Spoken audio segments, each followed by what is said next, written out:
రాష్ట్రంలోని ఆక్వా రైతుల ప్రయోజనాలను దృష్టిలో ఉంచుకొని రొయ్యల ఫీడ్ ధరల నిర్ణయానికి శాశ్వత రాష్ట్ర స్థాయి కమిటీని ఏర్పాటు చేసినట్లు మంత్రి అచ్చెన్నాయుడు వెల్లడించారు.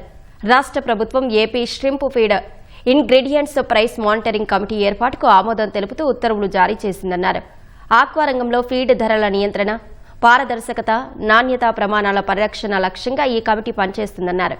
ఈ కమిటీలో ఆక్వా రైతుల సంఘాల ప్రతినిధులు, ఏపీఎస్ఏడీఏ సభ్యులు, ఫీడ్ డీలర్ల సంఘాల ప్రతినిధులు, ఫిషరీస్ శాఖ సాంకేతిక నిపుణులు, ఆర్టీజీఎస్ ప్రతినిధులు సభ్యులుగా ఉంటారని తెలిపారు. రొయ్యల ఫీడ్ ధరలను ప్రభావితం చేసే ముడి పదార్థాల వ్యయం, తయారీ ఖర్చులు, రవాణా వ్యయాలు, మార్కెట్ పరిస్థితులు, నాణ్యతా ప్రమాణాలు తదితర అంశాలను కమిటీ నిరంతరం సమీక్షిస్తుందన్నారు. డిజిటల్ యాప్ ఆధారంగా ఫీడ్ ధరల సమీక్ష, ఫీడ్ నాణ్యత ప్రమాణాల పరిరక్షణ, ఐఓటీ సాంకేతికత వినియోగం, ఫీడ్ పొదుపు చర్యలు, ప్రత్యామ్నాయ ఫీడ్ పదార్థాలపై పరిశోధన, అభివృద్ధి కార్యక్రమాలకు ఈ కమిటీ తోడ్పడుతుందని మంత్రి తెలిపారు.